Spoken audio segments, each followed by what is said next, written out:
वाली भैया, आप किसी बात से रुष्ट हैं क्या वाली भैया? पहले आपने अपना क्रोध मुझ पर निकाला और फिर सुग्रीव भैया से कुपित होकर ये स्तंभ तोड़ दिया। क्या हो गया है आपको? क्या चाहते हैं आप वाली भैया? शक्ति और सामर्थ है मुझ में, आधिपत्यत्व चाहिए।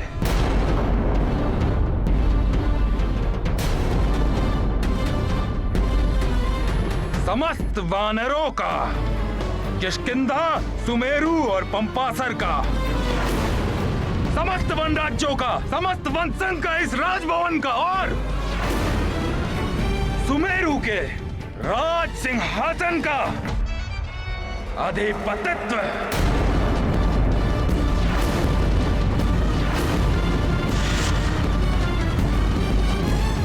बस वाली भैया, इतनी सी बात के लिए इतना क्रोध? ये सब जो है सब आपका ही तो है। हम सब ने तो पहले ही आपको समस्त वन संघ का अधिपति चुन लिया था। वाली भैया से अधिक बलवान और कोई है ही नहीं। जब वो अपनी तपस्या के पश्चात वरदान प्राप्त करके वापस लौटेंगे, उन्हें ही उपाधि मिलनी चाहिए। वो ही महानायक बनने के योग्य हैं। वाली भैया, मैं आपको भैया कहता ही नहीं, अपना बड़ा भैया मानता भी हूँ।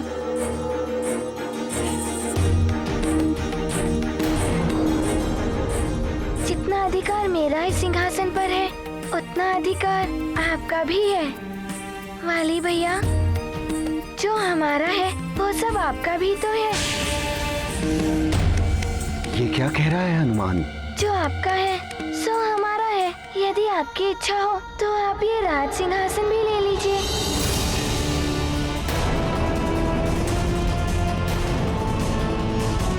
मैंने उचित कहा ना पिताश्री?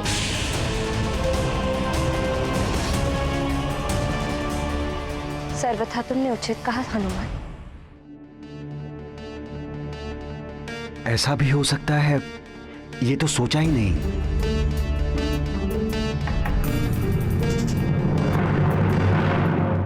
वाली भैया, ये राज सिंहासन ग्रहण कीजिए। अब ये राज सिंहासन आपका है। इतनी सरलता से सुमेरु का सिंहासन मुझे दिया जा रहा है, कहीं इसमें कोई छल तो नहीं?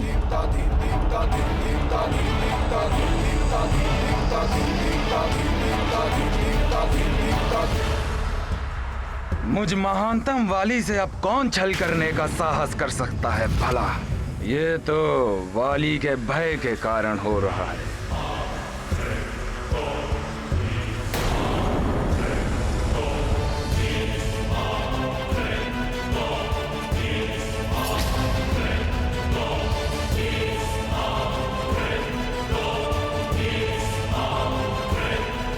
ये क्या करने जा रहे हो महानतम वाली?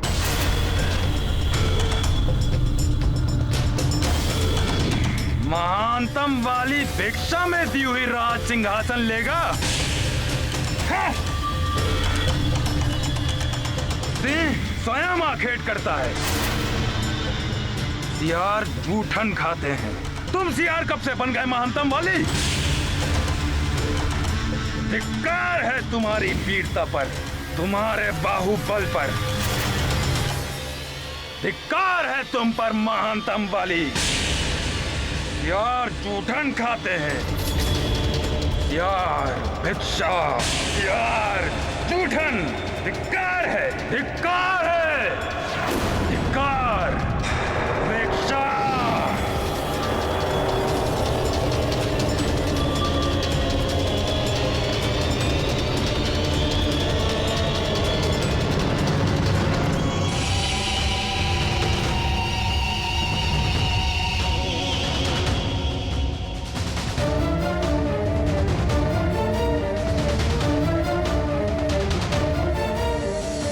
भिक्षा नहीं चाहिए महानतम वाली को।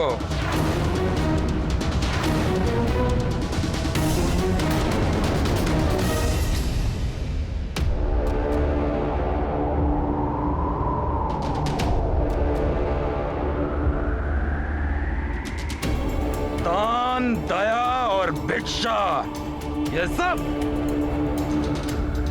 दुर्बलों के साधन होते हैं, वीरों के नहीं।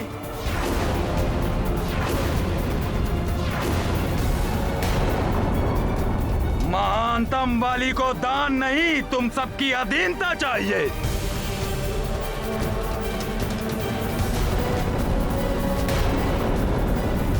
अब से, अभी से सुमेरु राज्य मुझ महानतम वाली के अधीन होगा, और जिसे भी यह अधीनता स्वीकार ना हो वो मुझसे युद्ध करने के लिए आमंत्रित है। वाली भैया, बस!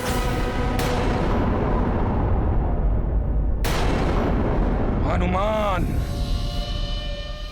मुझ महानतम वाली को जो भी चाहिए उसे लेने से कोई नहीं रोक सकता।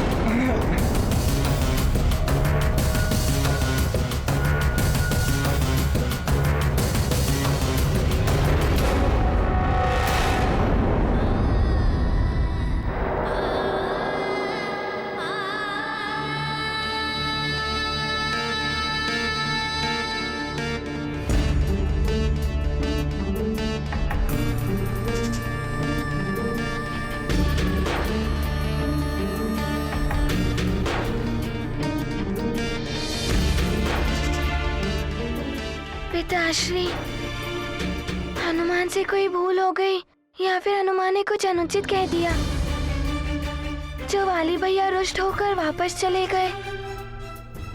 नहीं हनुमान,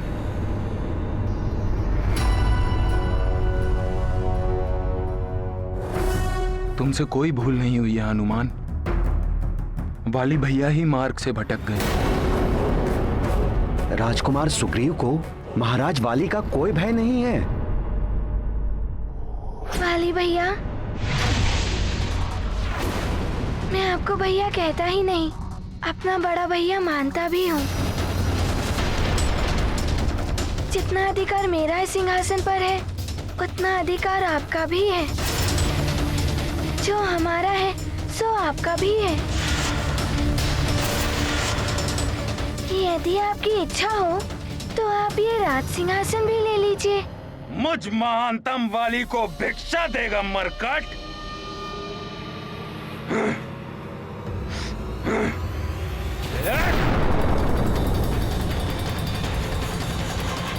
नारायण नारायण। देवर्षि, नारायण नारायण। इतना क्रोध वो भी इस निर्जीव शीला पर।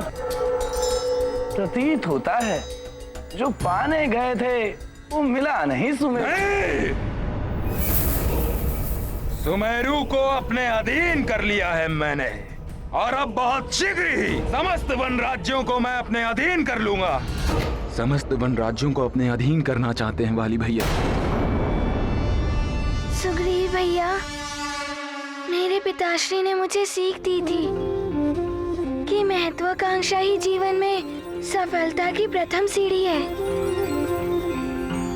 यदि वाली भैया महत्वाकांक्षी है तो इसमें अनुचित क्या है? महत्वाकांक्षी होना अच्छा है हनुमान, किंतु अपनी महत्वाकांक्षा पूर्ण करने के लिए अकारण अपनों से बैर ठान लेना, अनुचित प्रकार से उन्हें पीड़ा देना सफलता के मार्ग पर नहीं, अन्यथा पतन के मार्ग पर ले जाता है। अच्छा अच्छा, तो तुम उन्हें अपने अधीन करने गए थे, फिर तो तुम्हें हनुमान की शक्तियां भी मिल गई होंगी। उसकी शक्तियां प्राप्त करना ही तो उद्देश्य था मेरा देवर्षि, परंतु न जाने क्यों उस मरकट के समक्ष आते ही मेरा वरदान निष्क्रिय हो जाता है। वरदान भी निष्क्रिय हो जाते हैं जब मनुष्य की महत्वाकांक्षा उसकी बुद्धि को भ्रष्ट करके उसे अनुचित दिशा की ओर अग्रसर कर देती है। वाली भी पतन के मार्ग पर चल निकला है। हाँ महाराज, सुमेरु की भांति ही अन्य राज्यों को भी अधीनता स्वीकार करने के लिए चेतावनी भरा संदेश भेज दिया है वाली भैया ने। इस महत्वाकांक्षा को पूर्ण करने के लिए वाली भैया ने पिताश्री को भी बंदी बनाकर रखा है। आश्चर्य है, देवराज इंद्र का दिया हुआ वरदान निष्क्रिय हो गया। यही तो मुझे भी आश्चर्य है कि ऐसा कैसे हो गया था। फिर कैसा वरदान? अवश्य ही अपूर्ण वरदान दिया है उन्होंने तुम्हें, कुछ सीमाओं के साथ, इसीलिए हनुमान की शक्ति नहीं मिली तुम्हें। किंतु ऐसा कैसे कर सकते हैं देवराज? अब इसके पीछे क्या रहस्य है, ये तो तुम्हें स्वयं देवराज इंद्र ही बता सकते हैं। सीमाओं में बंधा हुआ वरदान, अपूर्ण वरदान, जैसे एक शिशु को क्रीड़ा के लिए वस्तु देता है पिता, ऐसा ही कुछ तुम्हारे साथ हुआ है। नारायण नारायण। वो मुझ महानतम वाली के साथ ऐसा परिहास नहीं कर सकते। ऐसा कैसे कर सकते हैं वाली भैया? वाली भैया ने अपने ही पिताश्री को। नहीं नहीं, ये सत्य है हनुमान। ये तो अनुचित है। महाराज ऋक्षराज बंदी गृह में, मुझे शीघ्र ही जाकर उन्हें मुक्त कराना होगा। असंभव है यह हनुमान, तुम इस प्रकरण से दूर ही रहो। हाँ हनुमान, मैं भी तुम्हें इस कार्य के लिए वहां जाने की अनुमति नहीं दे सकती। माँ, ये आप क्या कह रही हैं? यदि पिताश्री के साथ कभी ऐसा हुआ तो आप मुझे जाने से रोकेंगी? मैंने महाराज ऋक्षराज को अपने पिता समान माना है और उन्हें बंदी गृह में रखा जाए? नहीं, उन्हें बंधन मुक्त कराना हनुमान का कर्तव्य है माँ। महाराज ऋक्षराज सदैव हमारे दुख एवं सुख में हमारे साथ ही रहे हैं, खड़े रहे हैं। आज तुम्हें उनकी सहायता के लिए अवश्य जाना चाहिए। तुम ही उनका संकट हर सकते हो हनुमान। किंतु अब ये सहज नहीं है महाराज। आपके बंदी गृह से निकलने के पश्चात वाली भैया ने कारागृह की सुरक्षा व्यवस्था और भी कड़ी कर दी है। अब तो वहां से कोई पंछी भी नहीं आ जा सकता। परिणाम चाहे जो कुछ भी हो, मुझे महाराज ऋक्षराज को मुक्त कराने के लिए जाना ही होगा।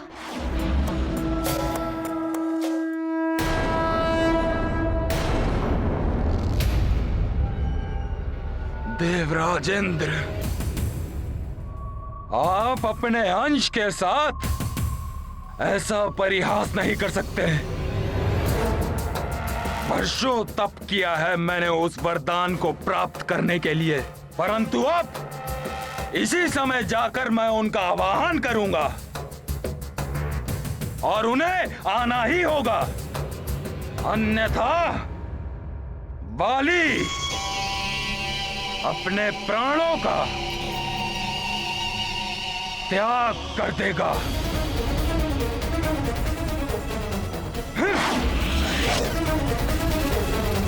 नारायण नारायण। किंतु अब ये पुत्र अपने पिता तुल्य महाराज ऋक्षराज जी की मुक्ति कराकर ही रहेगा।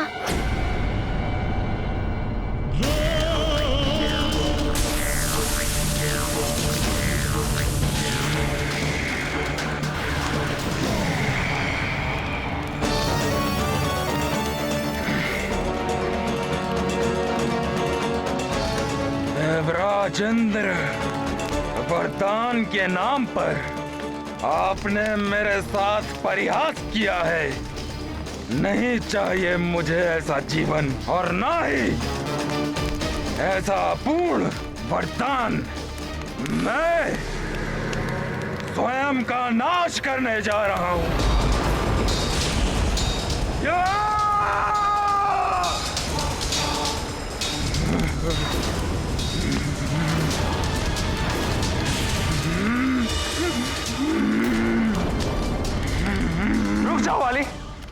करो, निकल आओ बाहर उस अग्नि से।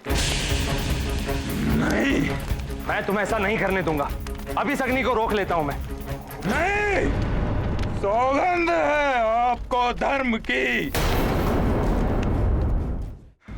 आप मेरी इच्छा के विरुद्ध जाकर ये अग्नि को नहीं बुझा सकते।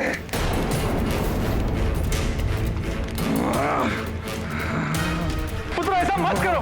क्यों ना करूं मैं ऐसा?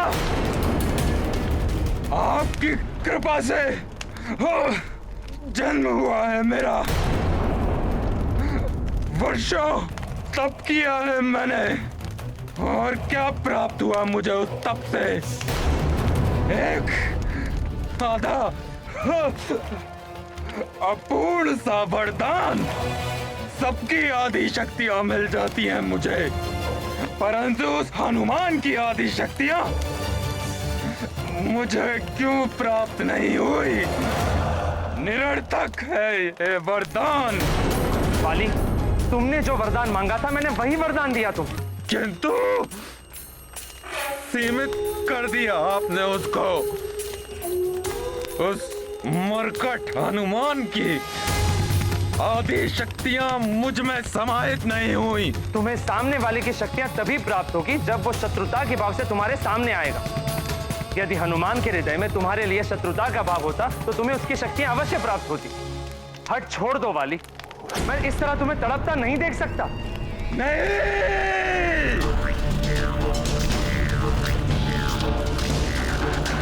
यदि तुम कहो तो मैं तुम्हें एक और वरदान दे सकता हूं।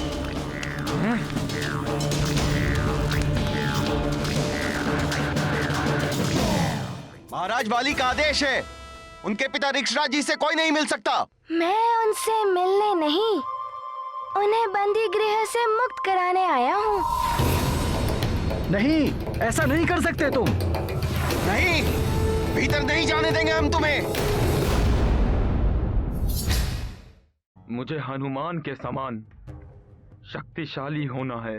पुत्र, महत्वाकांक्षाएं जब अपनी सीमाएं तोड़ने लगती हैं, तो वो पतन के मार्ग पर ले जाती। तुमने शक्तियां प्राप्त, सिंहासन छीना, सबके अधिपति बनना चाहते,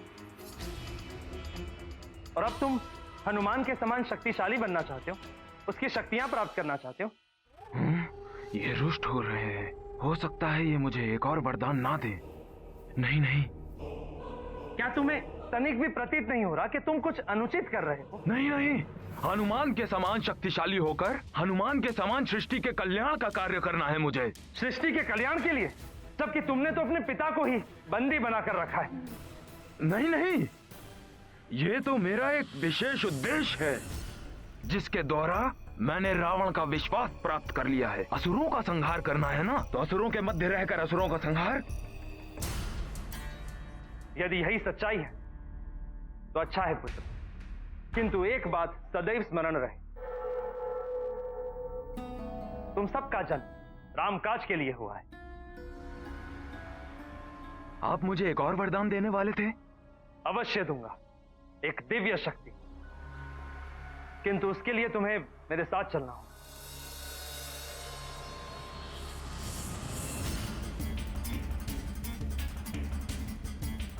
दिव्य शक्ति।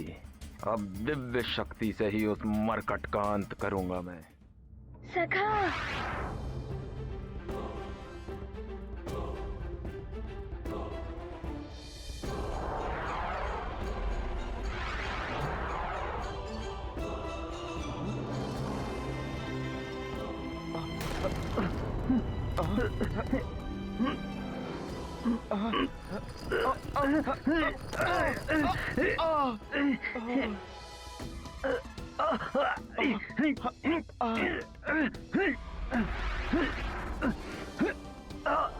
धन्यवाद।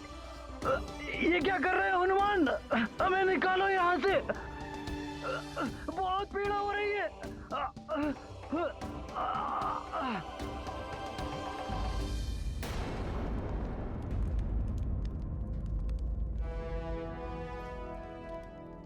काका ऋक्षराज जी, प्रणाम काका ऋक्षराज जी। पुत्र हनुमान, तुम यहाँ काका ऋक्षराज जी, हनुमान तो कल्पना भी नहीं कर सकता कि हनुमान के नेत्र आपको इन बेड़ियों में ऐसे जकड़े हुए देखेंगे। मैं तुम्हारी भावनाओं को समझ सकता हूँ पुत्र, किंतु जब तक वाली उचित मार्ग पर नहीं आ जाता, मैं यही रहूंगा पुत्र, यही रहूंगा। काका ऋक्षराज जी, वाली भैया को उचित मार्ग पर लाने के लिए आपको यहाँ से मुक्त होना होगा। अब चलिए मेरे साथ।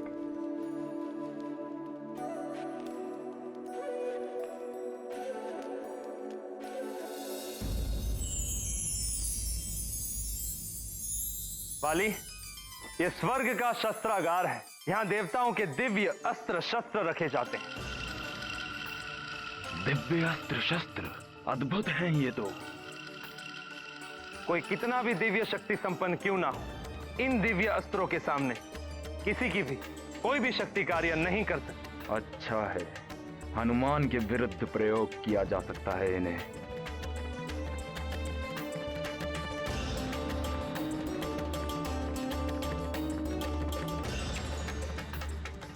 वाली, तुम कह रहे थे ना कि तुम कुछ ही समय में क्लांत हो जाते हो।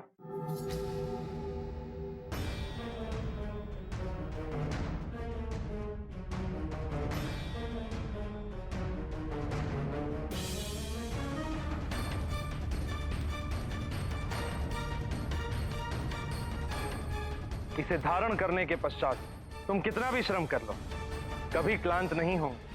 यही नहीं, संकट काल में इसकी सहायता से तुम महाघातक दैवीय शक्ति उत्पन्न कर सकते हो। इस कृपा के लिए धन्यवाद देवराज।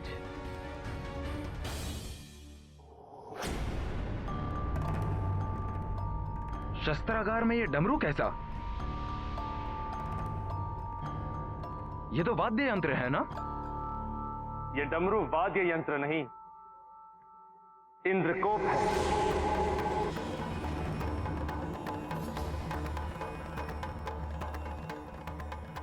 नहीं वाली,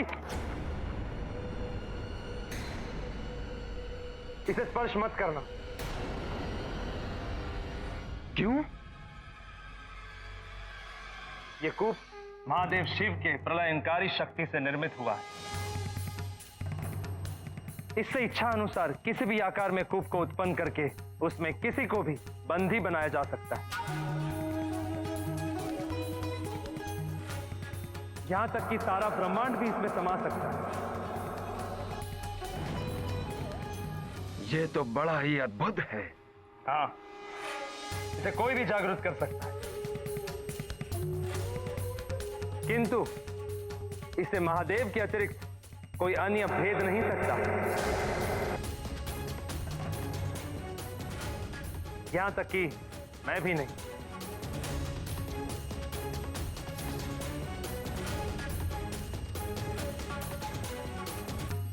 अर्थात ये अभेद्य है।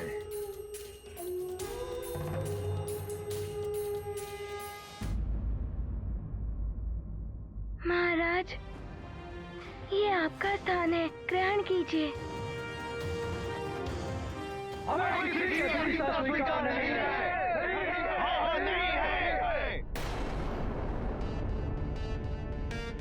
पंपासर नरेश, आप यहाँ और ये सब? हाँ महाराज ऋक्षराज, मेरे साथ समस्त वन संघ के राजा भी हैं और हम वाली को उसकी करनी का दंड देने आए हैं महाराज।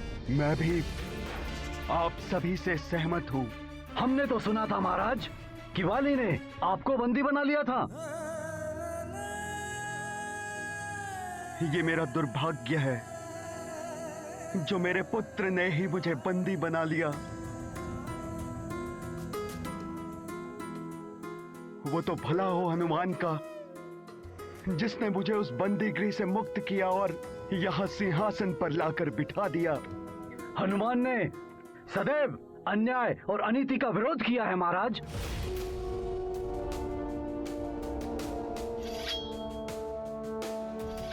महाराज, ये सिंहासन आपका है, सिंहासन पर विराजिए, हम सब आपके साथ हैं।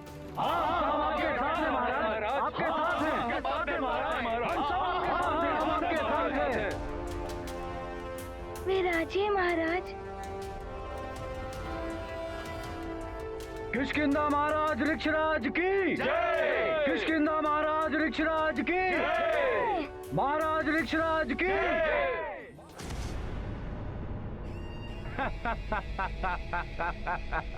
वाली,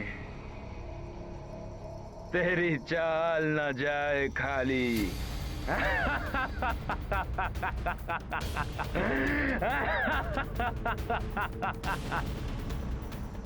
महानतम वाली जो चाहता है उसे प्राप्त कर ही लेता है।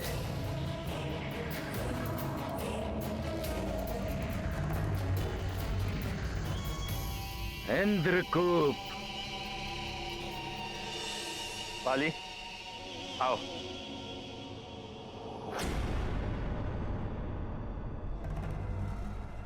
ये इंद्रकूप तो चाहिए मुझ महानतम को।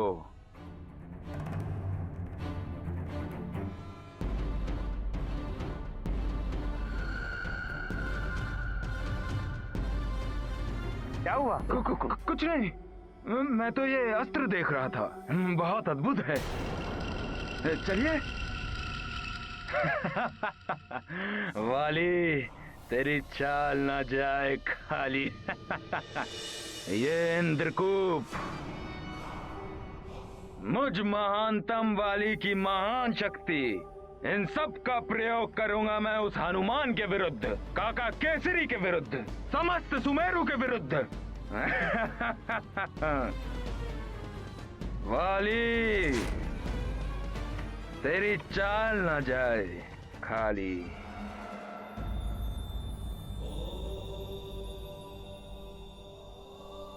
निर्मल हृदय हनुमान ने वाली के बार बार उकसाने पर भी हनुमान ने कभी उसे शत्रु भाव से नहीं देखा। किंतु वाली किसी भी प्रकार हनुमान से युद्ध करना चाहता है।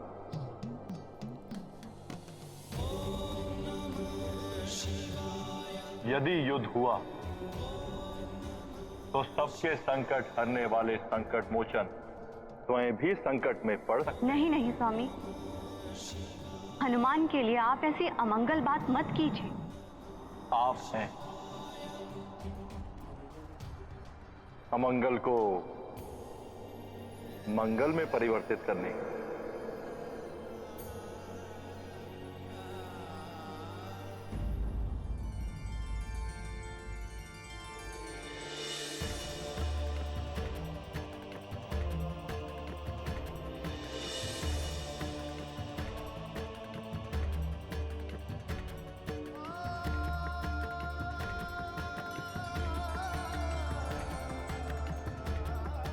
स्वामी,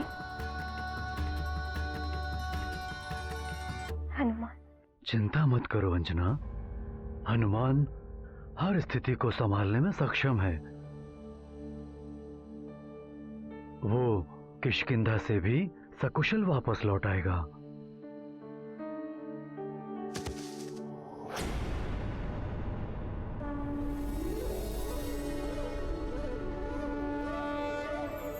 माँ,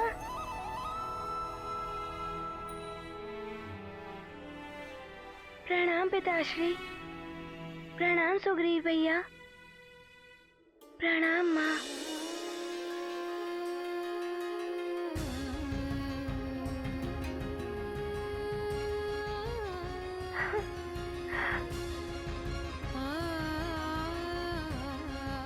हनुमान, क्या हुआ वहां? पिताश्री। सुग्रीव भैया, मैं काका ऋक्षराज जी को बंदी गृह से मुक्त कराकर आया हूँ और उन्हें सिंहासन पर आसीन भी कराया हूँ। हनुमान, मेरे पुत्र, मुझे गर्व है तुम पर। जो मैं नहीं कर पाया वो तुमने कर दिया पुत्र। बस, अब इस सब में पढ़ने की कोई आवश्यकता नहीं है मेरे लाल। किसी की कुदृष्टि लग गई, कहीं कोई संकट आ गया तो। अंजना, तुम अनायास ही चिंता कर रही हो। आज प्रातःकाल से पूर्व स्वप्न में गौरी की गैया आई थी। कुदृष्टि उतारने से कुछ नहीं होगा महारानी अंजना। बड़ा संकट आने वाला है आपके पुत्र पर। बड़ा उपाय करना होगा। एक माँ अपने पुत्र की कुशलता के लिए कुछ भी कर सकती है। आप बस उपाय बताइए।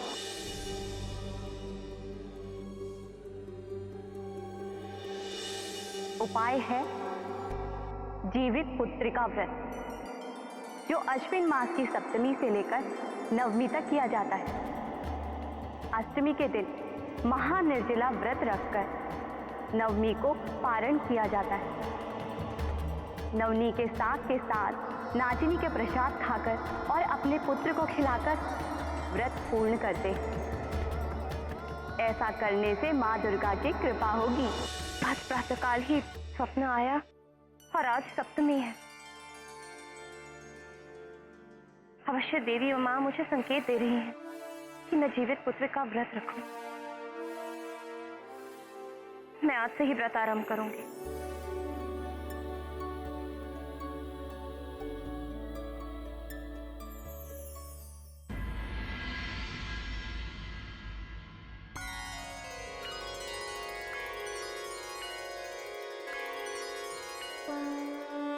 माता सुत दो नौ करे पूजा, माँ जगदम्बा सम नहीं दूजा। करियाच मन करें अर्चना, संतति मंगल महाप्रार्थना। सविधि लगावे भोग चढ़ावा, जीवित पुत्रिका व्रत पुण्यावा।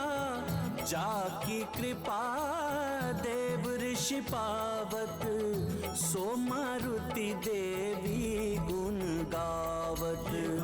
महाबली हनुमत की रुचिकर लीला राम भगत की। जय जय जय रघुनंदन राम, जय जय जय महाबली हनुमान।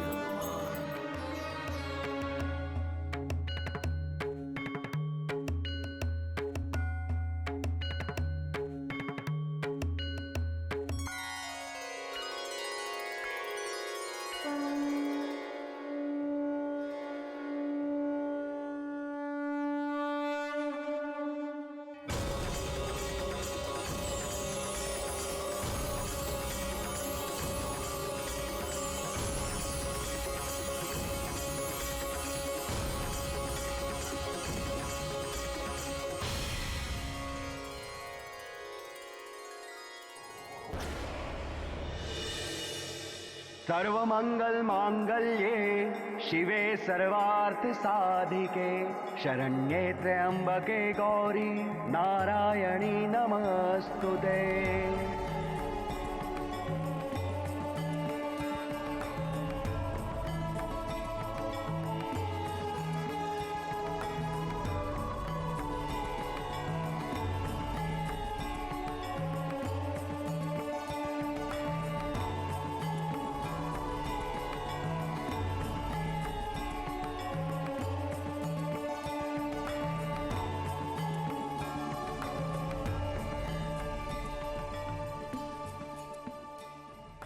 महारानी जी, अब आप देवी माता का प्रसाद एवं जल ग्रहण करके अपना व्रत तोड़ सकती हैं। माँ, मैं अभी जल लेकर आता हूँ।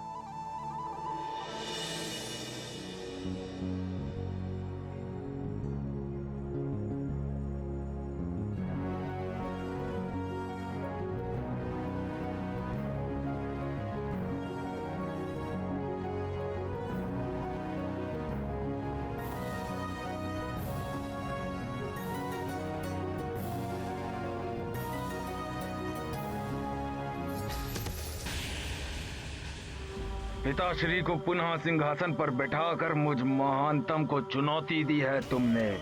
उन्हें तो मैं किसी भी क्षण सिंहासन से हटा दूंगा, किंतु ये भूल तुम्हें बहुत भारी पड़ेगी।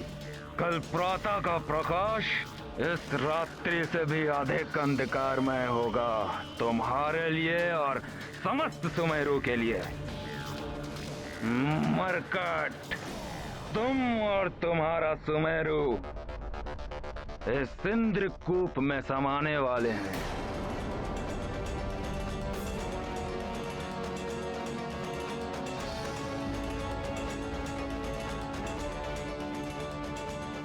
इंद्रकूप प्रकट हो। हनुमान और उसके सुमेरु को अपने अंधकारमयी कूप में समाहित कर लो।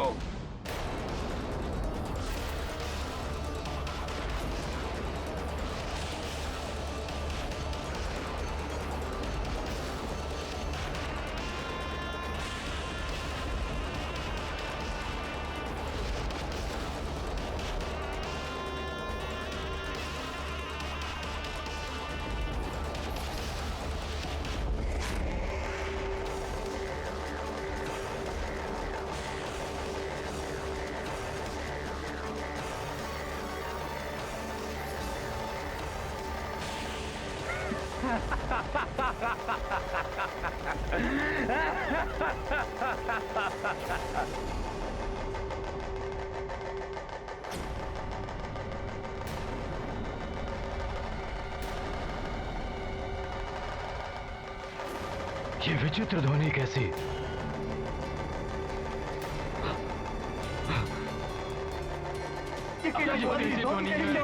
बोलती ही जा रही है। अरे ये क्या है? ऐसा तो पहले हमने कभी नहीं देखा। कोई बहुत बड़ी विपदा प्रतीत हो रही है।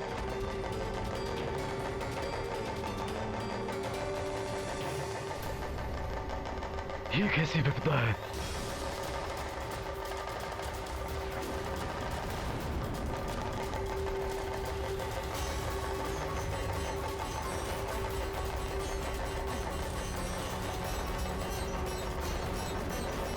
ये संकट तो सुमेरु भवन की ओर आ रहा है। माँ, मैं अभी आया।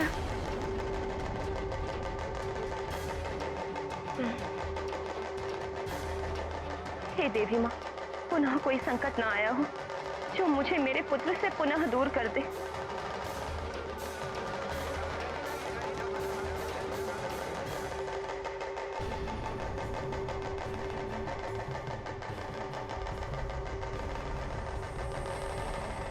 किंतु यह है क्या? बहुत ही विचित्र है ये। ये जो भी है, सुमेरु पर बहुत बड़ा संकट है।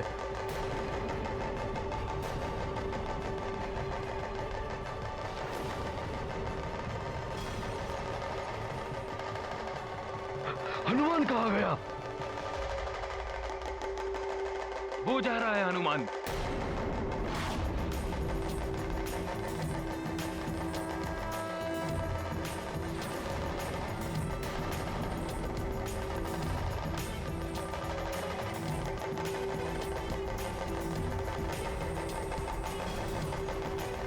मैं देखता हूँ कि ये विचित्र वस्तु क्या है।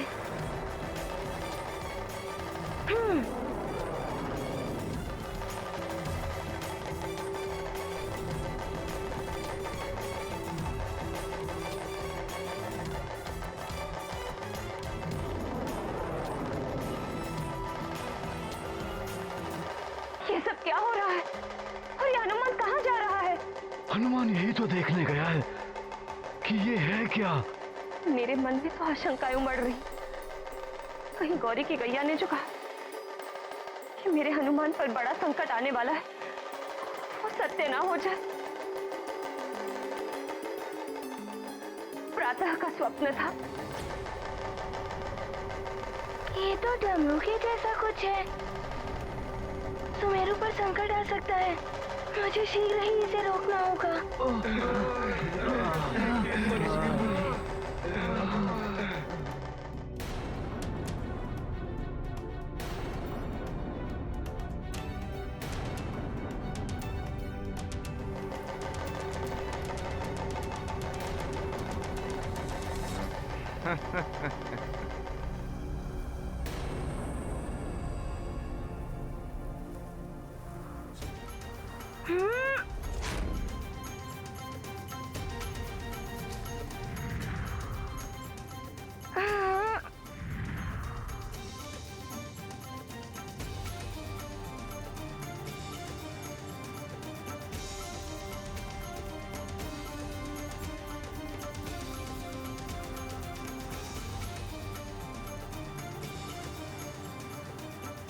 ये क्या? इसने तो पूरे सुमेरु को अपने भीतर ले लिया।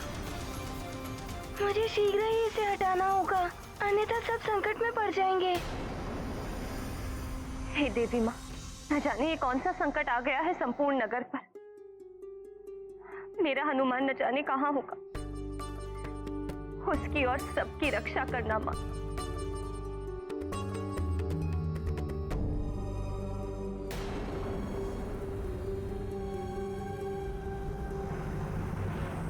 मैं अपनी वज्रदेह के आघात से तोड़ दूंगा इसे।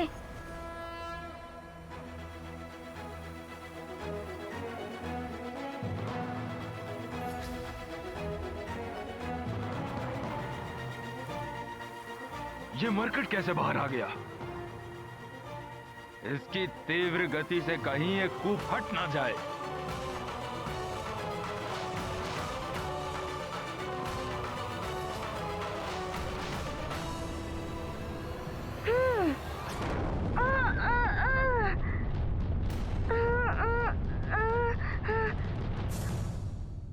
मरकट, अब तुम्हारी कोई भी दिव्य शक्ति काम नहीं आएगी।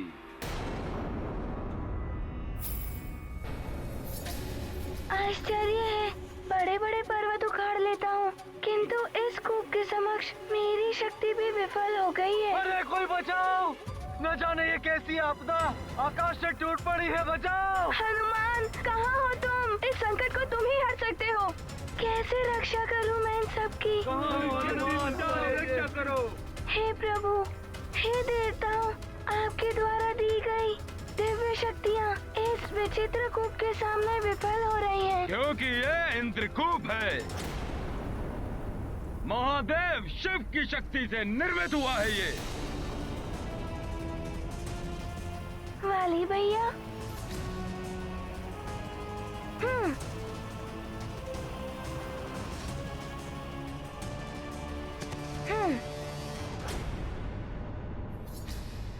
वाली भैया, ये इंद्रकूप यहाँ कैसे? मैंने छोड़ा है इसे सुमेरु पर। किंतु क्यों?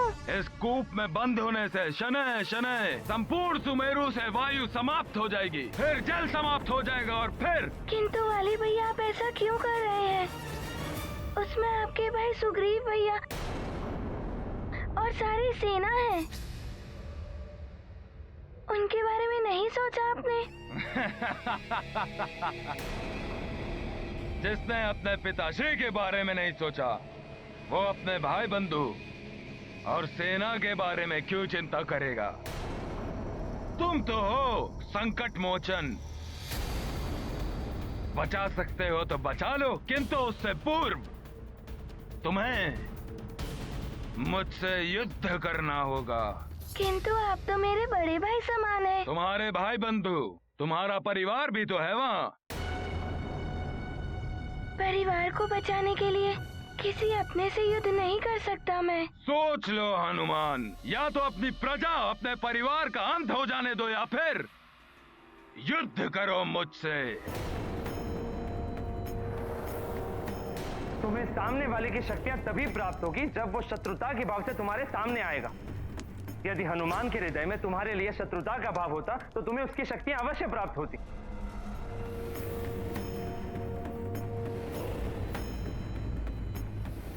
क्या सोच रहे हो? इसके अतिरिक्त और कोई विकल्प शेष भी नहीं है तुम्हारे पास। क्या तुम चाहते हो तुम्हारे माता पिता, तुम्हारे परिजन, तुम्हारे मित्र यूं ही इंद्रकूप में घुट घुट कर मृत्यु प्राप्त कर ले? नहीं, नहीं, मैं किसी को कुछ नहीं होने दूंगा।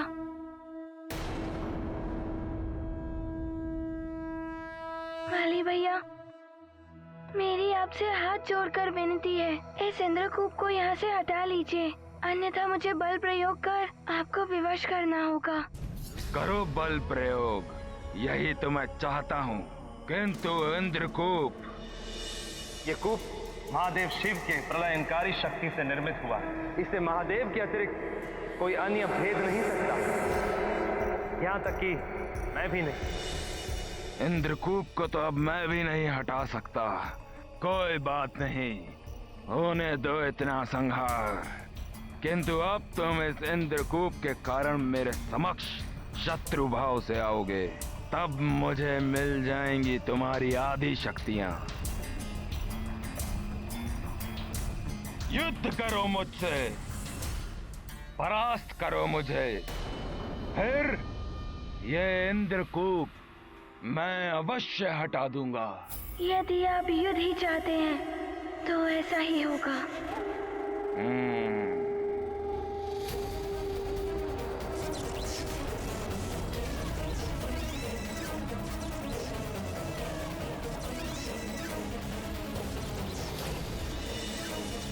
हनुमान,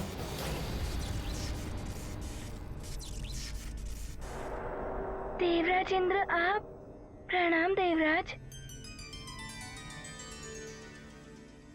देवराज इंद्र को भी इसी समय आना था। हनुमान, इस युद्ध से तुम्हें कुछ भी प्राप्त नहीं होगा। महादेव के इस इंद्रकूप को हटाना अब वाली के वश में भी नहीं है।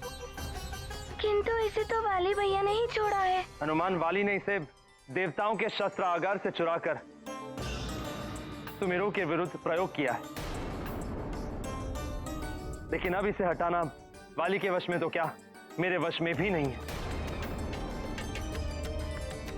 ये आप क्या कह रहे हैं? परंतु इस समय मेरे महापिताश्री और सारे प्रजाजन बंदी हैं। वो कैसे स्वतंत्र होंगे? हनुमान, महादेव के अतिरिक्त अब इसे और कोई नहीं हटा सकता। भोले बाबा, मैं अभी भोले बाबा के पास जाता हूँ। प्रणाम। रुको हनुमान, कैलाश धाम में उनके दर्शन करने के पूर्व तुम्हें उनकी पूजा करके उनको प्रसन्न करना होगा। पूजा कर कर? हाँ,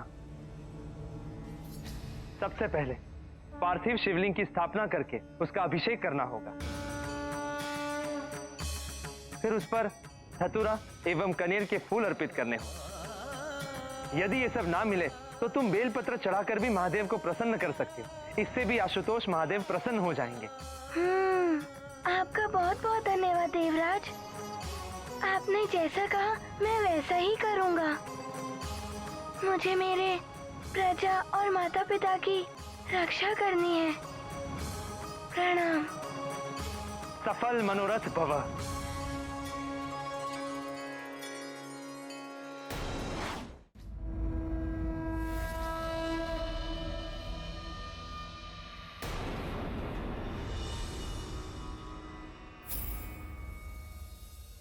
नहीं, तुम सफल नहीं होगे हनुमान। तुम्हें मुझसे युद्ध करना ही होगा।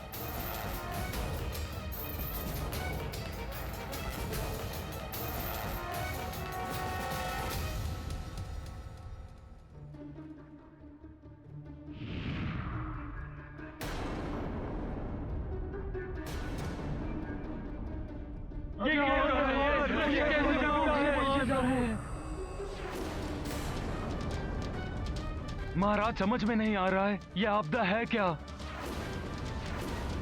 संपूर्ण नगर को घेर लिया है इसने। इस आपदा ने हम सबको संकट में डाल दिया।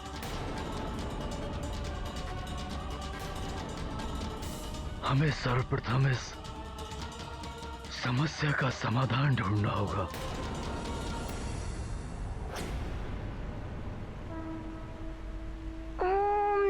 शिवाय, ओम नमः शिवाय। अब मैं भोले बाबा को अर्पण करने के लिए पुष्प लाता हूँ।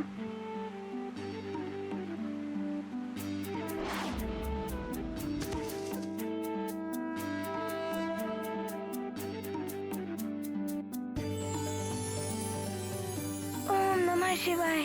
इतने सारे पुष्प। अब भोले बाबा पर इन्हें अर्पण करता हूँ।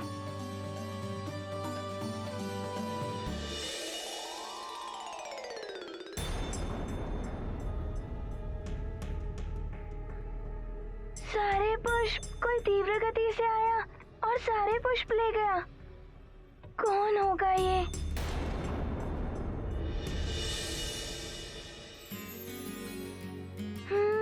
वो रहा एक पुष्प।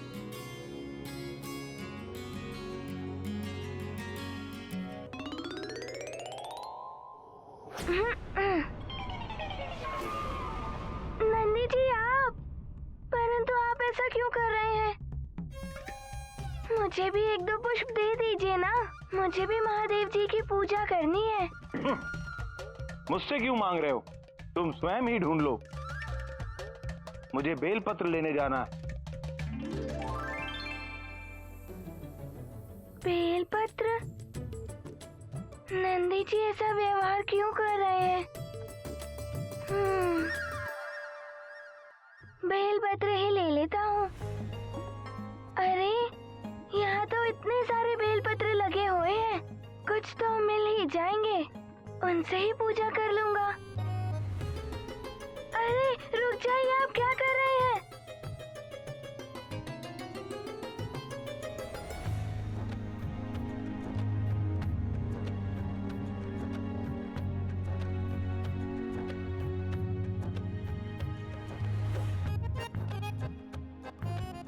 रुक जाइए। नंदी जी, ये आप क्यों कर रहे हैं? कब से मैं देख रहा हूँ नंदी जी कि जो मैं लेना चाहता हूँ वो सब आप ले रहे हैं, थोड़ा सा भी नहीं छोड़ रहे हैं मेरे लिए। क्या आप चाहते हैं कि मैं पूजा ना करूँ और भोले बाबा मुझे अपने दर्शन ना दे और मैं भोले बाबा से अपनी बातें ना कर सकूं? तुम पूजा करो या ना करो, ये तुम्हारी इच्छा है, इसमें मैं क्या कर सकता हूँ?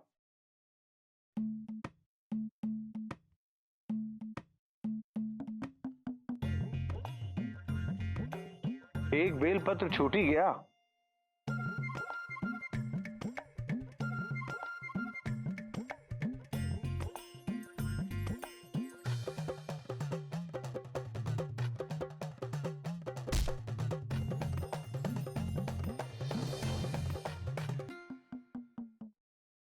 नंदी जी, ये अनुचित है।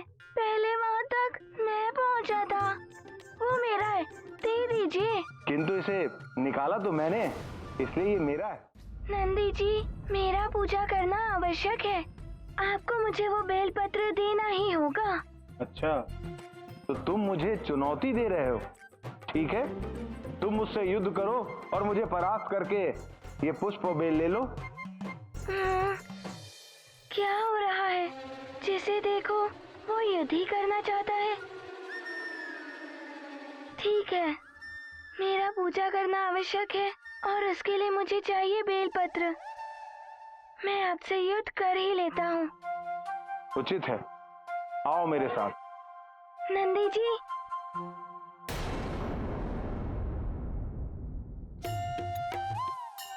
नंदी जी, मैं आपसे युद्ध नहीं करना चाहता।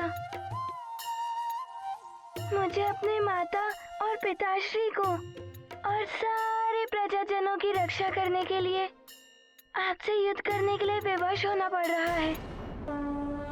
मातु पिता सब कै हितकारी, मारुति जग कै मंगलकारी। चह उबारन सब कर प्राणा, शिव भोला से पाय निदाना। विघ्न परे नंदी शिव वाहन, युद्ध न चहे अंजना भावन। विधि कर लेखा करे न तारे, महाद्वंद्व महादेव दुआरे।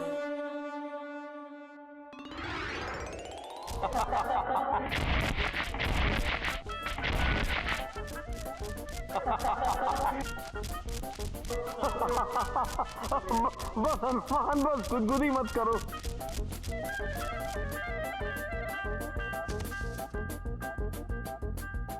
प्रहार करो मुझ पर।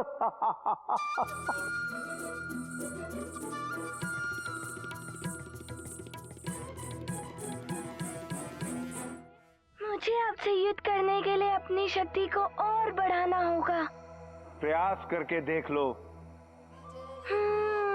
देखता हूँ।